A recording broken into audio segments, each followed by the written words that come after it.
Olá pessoal, sejam bem-vindos a mais um vídeo aqui do canal. Eu sou Gustavo Ribeiro e no vídeo de hoje vamos dar sequência à nossa leitura conjunta da obra de Freud com a segunda parte do texto Os Três Ensaios sobre a Teoria da Sexualidade. Se você ainda não se inscreveu no canal, se inscreva e assine aí as notificações, marque aí as notificações para que você possa receber os vídeos das nossas próximas leituras também. E se você acabou de cair nesse vídeo de paraquedas, lembre-se que nós já iniciamos essa leitura e que há vídeos para todas as outras sessões do texto, de toda a primeira parte dessa obra de Freud, que está na playlist, que eu vou deixar para vocês aí o linkzinho aqui no próprio vídeo, aí, o card, para que vocês possam recapitular os meus comentários sobre as sessões anteriores desse texto. Portanto, vamos agora para a discussão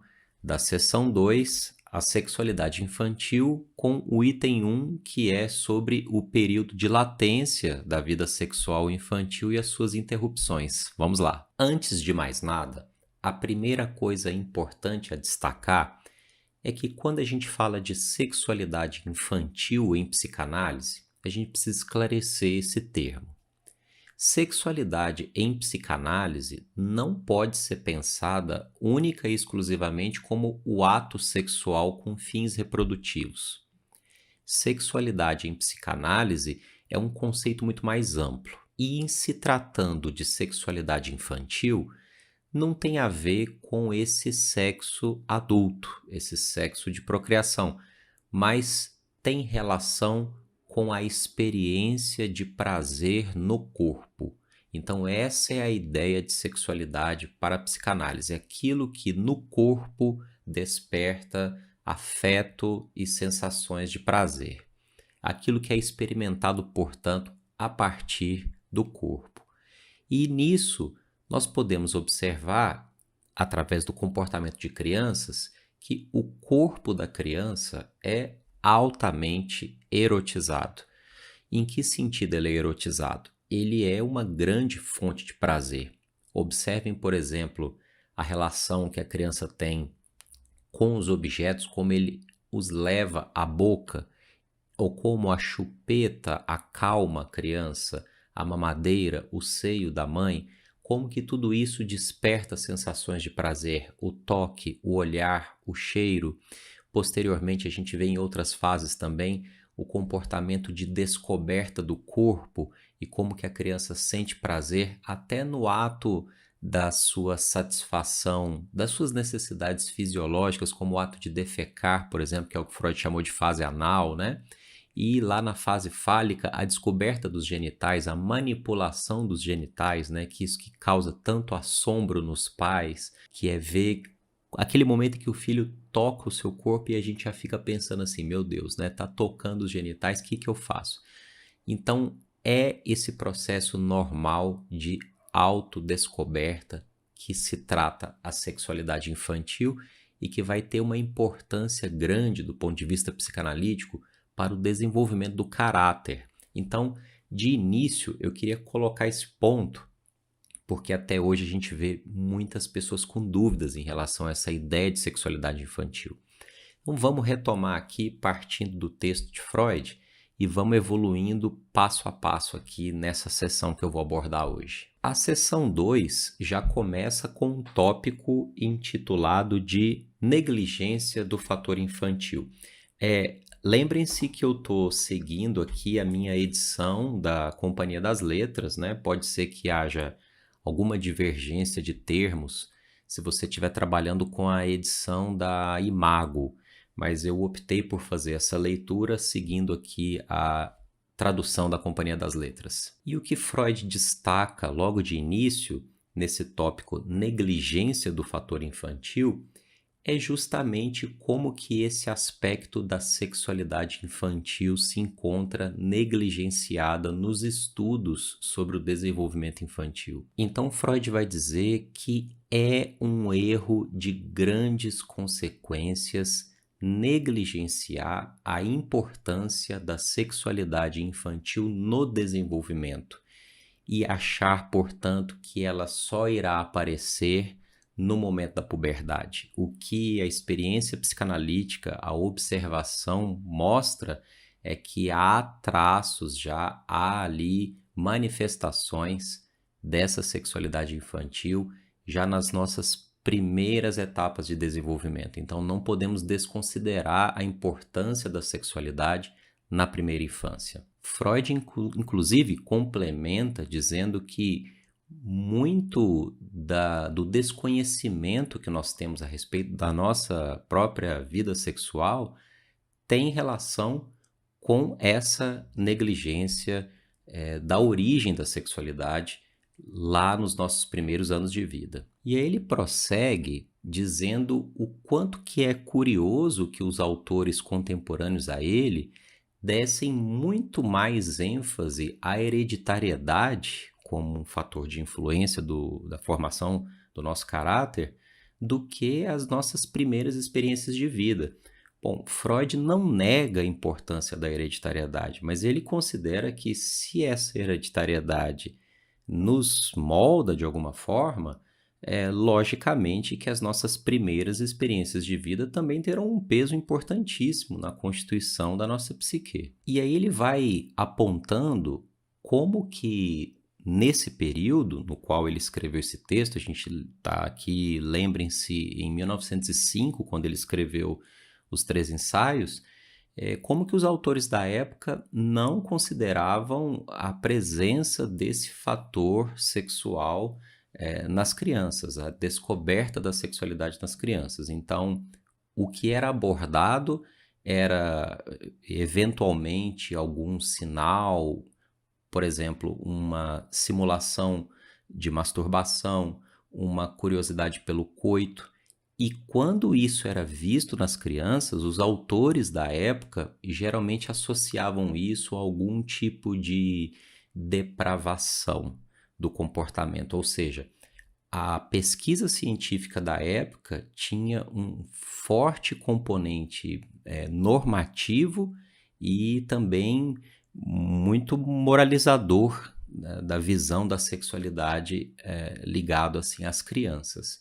Então eram estudos assim que havia uma escassez assim de informação e de um olhar científico a respeito disso nesse período. Freud então vai ser pioneiro nesse discurso, o que é claro também trouxe para ele muito desconforto, né? Apedrejado na rua por escrever esse tipo de texto assim há mais de 100 anos atrás. Até porque até hoje, quando a gente fala dessa questão da sexualidade infantil, nas salas de aula de psicologia, a gente ainda escuta, assim, alguns comentários e vê as pessoas, assim, ainda um pouco assustadas, né? Mas como eu falei para vocês, é preciso desconstruir essa visão clássica de sexualidade do ponto de vista adulto para entender a questão orgânica e energética desse ponto de vista de sexualidade, como a psicanálise aponta. Tem também uma notinha de rodapé aqui na página 75 que mostra que só aproximadamente 10 anos depois da publicação desse texto é que a comunidade médica da época começa a abordar o assunto do desenvolvimento sexual nos pré-adolescentes, nas crianças. Então, só mais ou menos aí a partir de 1915 é que vão começar a aparecer estudos abordando isso, que esse texto freudiano de 1905 destaca. Então, esse primeiro momento do texto, até destacado aqui com o tópico de negligência do fator sexual, é onde Freud nos coloca esse ponto de partida de como que é negligenciada essa dimensão do desenvolvimento infantil. Seguindo então adiante com o texto, ele entra aqui num outro tópico chamado de amnésia infantil. E aqui ele vai destacar que um dos possíveis fatores de dificuldade da pesquisa sobre a sexualidade infantil deve ser que ele já comentou, que é o forte caráter normativo e moralizador dos pesquisadores da época, e o segundo que seja a própria amnésia, a falta de recordações que nós temos das nossas vivências experimentadas assim no início da nossa vida, na nossa primeira infância, os primeiros meses, primeiros anos de vida, até os nossos 4, 5, 6 anos de idade, o quanto que é difícil organizar as nossas memórias e nos recordar daquilo que nós vivemos.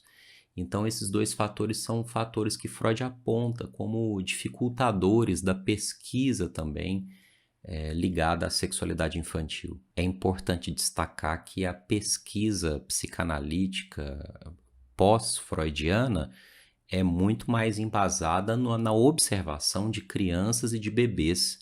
O próprio Freud não se debruçou sobre a observação de crianças muito pequenas e bebês para poder constituir esses estudos. Ele observava seus próprios filhos, né? E também muito baseado na recordação de pacientes que estavam em tratamento psicanalítico, né? De memórias conscientes e de pensamentos inconscientes que vinham à tona a partir do tratamento psicanalítico, mas a pesquisa freudiana não é muito forte na observação de crianças. Isso vai ser corrigido com os pós-freudianos. E aí destacam-se os trabalhos de Melanie Klein, Winnicott, Françoise Doutot e outros psicanalistas que vão efetivamente se debruçar sobre o estudo da psique infantil. Mas mesmo ele não tendo se aprofundado na observação de crianças, ele faz algumas provocações aqui muito interessantes.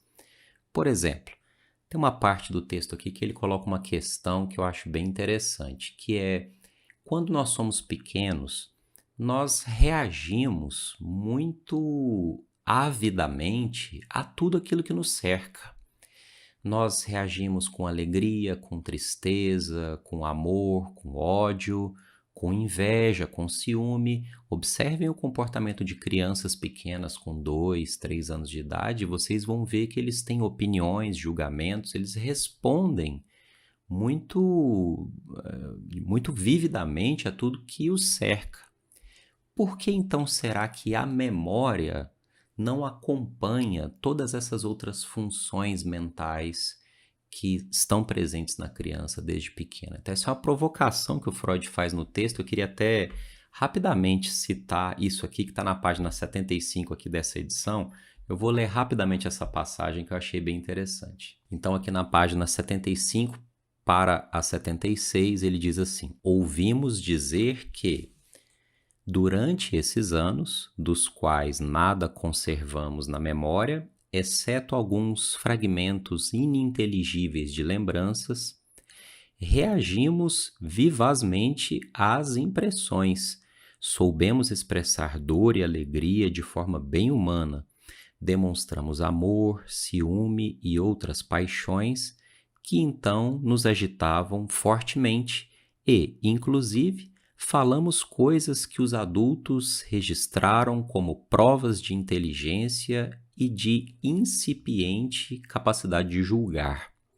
Por que nossa memória fica tão atrás em relação a nossas outras atividades psíquicas? Afinal, temos razões para crer que em nenhum outro período da vida ela é tão capaz de absorver e reproduzir coisas como justamente na época da infância.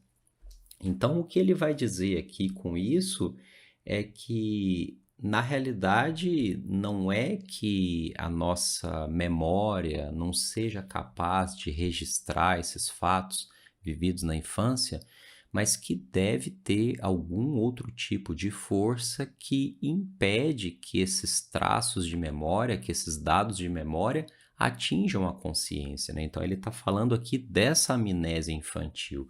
Em outras palavras, ele está dizendo que nós registramos, sim, as experiências que nós vivenciamos, porém, há também uma outra natureza de força na psique que impede que essas lembranças venham à tona voluntariamente, conscientemente à nossa disposição.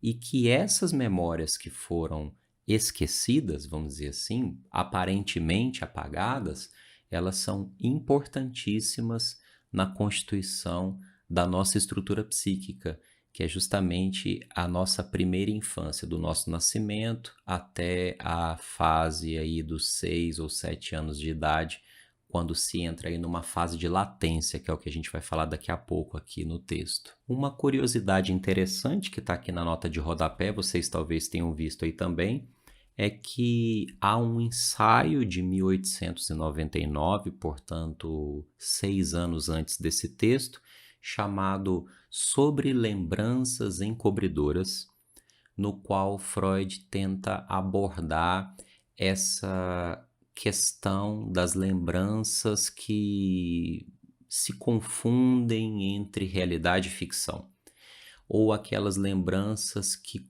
cobrem verdadeiras recordações. E elas servem assim como uma espécie de defesa, como uma espécie de armadura para que nós não consigamos entrar em contato com as nossas verdadeiras recordações. Elas são um misto então de realidade, ficção, algo meio distorcido daquilo que realmente aconteceu conosco, e talvez vocês já tenham vivido algum tipo de experiência assim, daquela forma que parece que aconteceu alguma coisa com a gente, mas eu não tenho certeza se realmente aconteceu ou se é uma invenção minha. Será que aquilo realmente aconteceu ou é uma criação ou o quanto é que aquilo aconteceu e eu posso estar aumentando? Então, essa coisa do passado e da memória que fica ali entre a realidade concreta, histórica, material, e a realidade psíquica, que está meio em volta com a fantasia, com os nossos desejos, com as nossas recordações, talvez falsas, das coisas. Então, esse é um tema também muito interessante, mas que não cabe aqui no momento entrar. Deixo aí essa outra recomendação para quem tiver um pouco mais de curiosidade. Então, o que o Freud vai dizer é que essa amnésia, então, não é assim um apagamento dessa memória, mas que é um esquecimento da ordem da atuação de mecanismos de defesa, que são mecanismos repressivos, muito semelhantes àqueles que vão formar os sintomas neuróticos. Então, aqui ele começa a estabelecer uma analogia entre a amnésia infantil e aquela amnésia neurótica, aquele, vamos dizer, apagão das origens do trauma, das origens daquilo que produziu a neurose, produziu o sintoma. Então, ele começa a fazer essa analogia e é muito interessante porque ele comenta sobre, inclusive, a sexualidade neurótica, que é uma sexualidade, via de regra, imatura, regressiva, fixada no passado, que está ligado aí a essa ideia de repressão que eu falei para vocês. Lembre-se, eu estou falando repressão, vocês sabem que a expressão correta é recalque. Porém, nós estamos aqui em 1905 e o conceito de recalque só vai ser elaborado e descrito por Freud lá nos artigos de metapsicologia, mais ou menos aí uns 10 anos depois, ou até mais um pouco. Então, a gente está falando aqui de repressão nessa ideia aí de primeira tópica, né, de que existe realmente uma força que impede que conteúdos ultrapassem o sistema inconsciente para o sistema consciente pré-consciente. Lembre-se, primeira tópica freudiana. A gente não tem aqui os modelos de id, ego e superego, né? Isso, eu e supereu. Então a gente não pode falar muito bem ainda de recalque, mas de uma força de repressão que impede que esses conteúdos cheguem à tona. E que nesses pontos de fixação, então, que foram reprimidos, né, há um movimento de regressão da libido e há um esquecimento, assim como o que ele destaca aqui da amnésia infantil. E aí, em seguida, ele entra no item 1 da seção 2, que se chama O período de latência sexual da infância e as suas interrupções. Então, aqui ele vai dedicar basicamente o texto para falar da ideia de latência. A fase de latência, que é essa fase de adormecimento do instinto sexual. Vejam que eu estou falando instinto sexual porque, novamente, Esse é um texto de 1905, do qual ainda Freud não havia depurado o conceito de pulsão. Então, é correto a gente falar instinto sexual aqui, nesse texto, porque o conceito de pulsão só foi descrito depois, também nos artigos de metapsicologia. Então, aqui a ideia de instinto, quando Freud fala de instinto sexual aqui, ele ainda está falando de algo muito fronteiriço entre o somático e o psíquico. Então, é uma coisa ainda que está se desenhando para se tornar o conceito de pulsão anos depois. Então, vou falar instinto sexual por conta da contextualização histórica com o texto que a gente está tratando aqui, tá? Mas voltando aqui à questão da latência, né, o que Freud está dizendo aqui nesse texto é que existe, então, um período no desenvolvimento infantil, não fica muito claro que período seria esse nesse texto, mas nós sabemos por outras leituras que trata-se de um período aí entre aproximadamente os 6 ou 7 anos e vai até o início da puberdade, indo aí talvez até os 11, 12 anos. Eu tô falando em faixa etária assim, gente, mas eu tô só estipulando uma média, tá? Isso não é uma regra padrão, mas a gente pode pensar a latência aí começando dos 7, indo até os 11, 12 anos, no qual a criança parece não manifestar mais aquela atividade sexual libidinosa, né? Libidinal, falando assim em termos de experiências do corpo, descoberta do corpo. Parece que nesse momento toda a energia da criança está voltada para o interesse com atividades intelectuais, atividades sociais. É aquele momento que na escola a criança começa a ter um desempenho intelectual mais marcante, né, a partir dos 7, 8 anos de idade. Então é um momento também muito interessante que os meninos e as meninas às vezes se separam um pouco, né? Eles formam grupinhos distintos, eles se afastam. Eu não vou poder entrar muito a fundo nisso porque tem um reflexo direto do complexo de Édipo, como o que vai resultar na fase de latência, mas isso não é assunto aqui desse texto, eu vou falar sobre isso em outros momentos aqui da leitura. Mas a gente sabe que isso é o reflexo direto da dissolução do complexo de Édipo, né, do desfecho do complexo de Édipo e a estruturação de um supereu, de um superego, né? Mas isso não está aqui nesse texto. Mas essa fase de latência na qual o instinto sexual, a libido sexual, portanto, vai estar canalizada para atividades sociais e bem aceitas, né? Então, o que Freud vai dizer aqui no texto é que nessa fase de latência vão se construir mecanismos que depois vão controlar o comportamento adulto em relação à sexualidade. Ele está falando aqui basicamente de sublimação e formação reativa, né?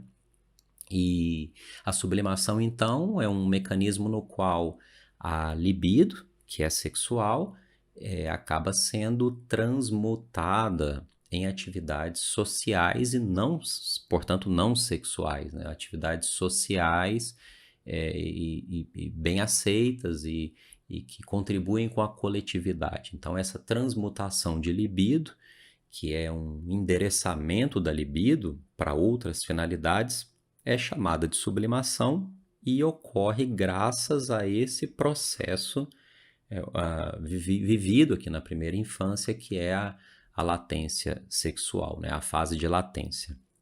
Aí você deve pensar, professor, mas como que acontece essa coisa da sublimação, né? Dá um exemplo. Bom, a gente poderia pensar que uma das pulsões sexuais seja a pulsão escópica, que é a pulsão do olhar, aquela com a qual nós nos satisfazemos sexualmente observando o outro, que é o que dá a base, por exemplo, do voyeurismo, né? Enquanto uma espécie de transtorno sexual, o voyeurismo. Então, um exemplo seria que um indivíduo com forte pulsão escópica, com forte característica voyeurística, se tornasse, por exemplo, um excelente fotógrafo e pudesse transmutar essa pulsão sexual em algo que seja socialmente aceito e benéfico a todos.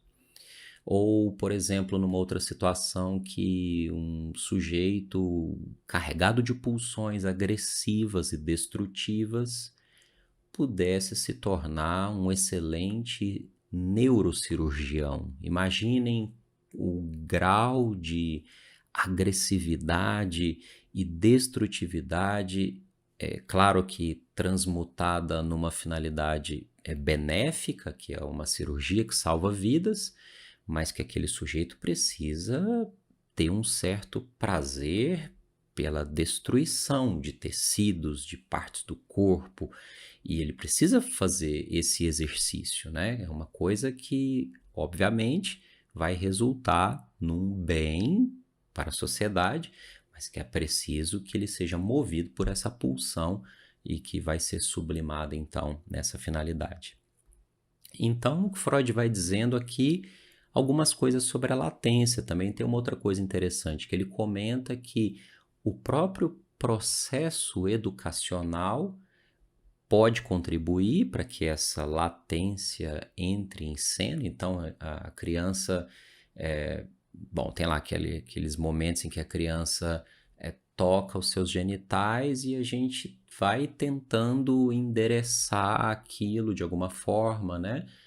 Puxa a atenção da criança para o outro lado, tenta distraí-la, tenta não dar reprimendas graves, né, quando a criança faz isso, para que aquilo não seja associado a algo tão pesado assim, né? Tem um cuidado que você tem que ter nesse processo educacional junto à criança, mas ela aos poucos vai se aculturando e vai abandonando gradativamente ou pelo menos adormecendo essas pulsões, né? Então, quer dizer, o que Freud está dizendo aqui é que tem um processo educacional que também ajuda na entrada dessa latência, mas ele fala uma coisa muito interessante, que é que independente desse processo educacional, então, é que geneticamente, então, hereditariamente, essa fase entraria em cena. Então, teria aí uma explicação mais biológica para justificar que aí em torno dos 6, 7, 8 anos houvesse um adormecimento das pulsões sexuais e que isso só voltaria então quando a puberdade batesse a porta, né? Então, independente de ser um processo educacional ou não, a própria biologia do corpo já levaria a criança à fase de latência. Essa aqui também é uma consideração interessante que eu vi aqui no texto. O próprio Freud reconhece aqui no texto que essas observações sobre a latência ainda são hipotéticas e insuficientes, como ele diz aqui no texto, né? Então isso é bem interessante porque ele está ainda abrindo um território de pesquisa, mas ele próprio reconhece que o texto dele ainda carece de uma consistência, ainda está num nível bastante hipotético, né? Ele está numa fase de amadurecimento do seu pensamento